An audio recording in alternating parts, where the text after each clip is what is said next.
Social media, online predators, cyberbullying, internet addiction, inappropriate content, privacy online, and monitoring activity. Now, if you're like most parents, these are the things that you worry about when your children are online.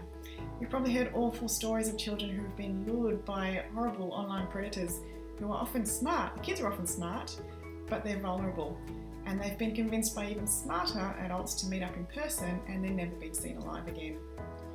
Did you know that according to the stats, nearly 43% of children have fallen victim to cyberbullying, which is usually a lot worse than physical bullying in so many ways.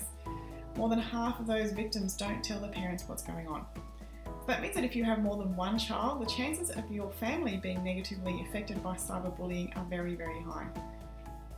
The average age for children to be exposed to porn for the first time is just 11 years of age, and most stumble across it by accident when they're doing their homework.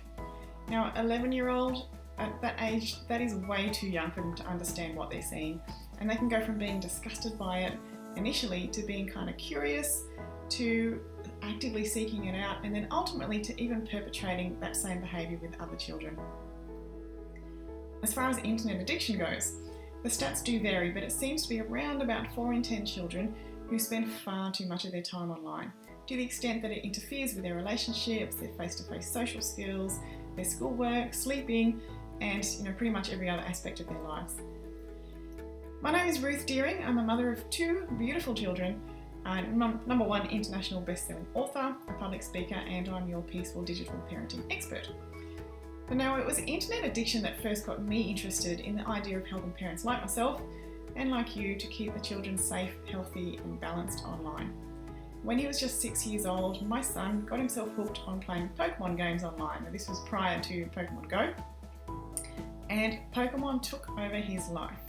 He lost interest in other things completely. Pokemon dominated his mind, and it was really difficult to get him to turn off his games without tantrums escalating even to violence.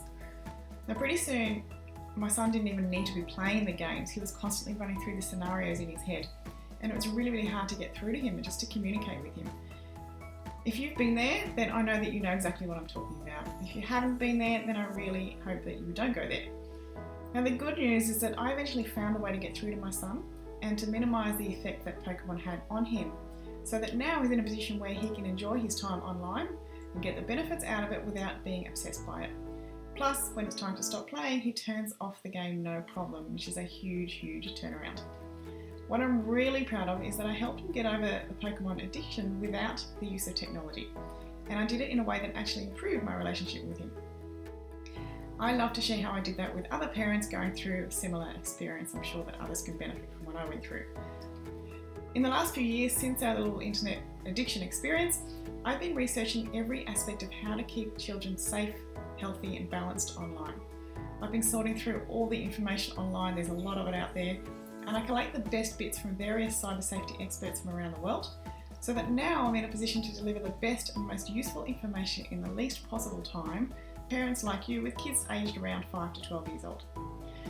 The result of that is a comprehensive online training program. It's called the Peaceful Digital Parenting Solution. I don't know of anything else like it being available, and I can guarantee that any parent who goes through this program will go from being fearful of what the children may see and or do online to having peace of mind that when the children are online, they're okay and they can safely navigate themselves. So imagine feeling completely relaxed when your children are online. How good would that feel? You also get to connect and share stories with other like-minded parents in a private and non-threatening environment. And that's a place where everyone can benefit from everyone else's experiences, which is pretty cool. Now, I'm really passionate about sharing this information because I've read way too many stories of children going down that path of anxiety, depression, suicidal thoughts, and ultimately committing suicide. And they do this because of things that have happened online. Now, I can't imagine anything worse than going into your child's bedroom and finding them hanging in a closet, or finding them, lying lifeless on their bed with a packet of empty pills beside them.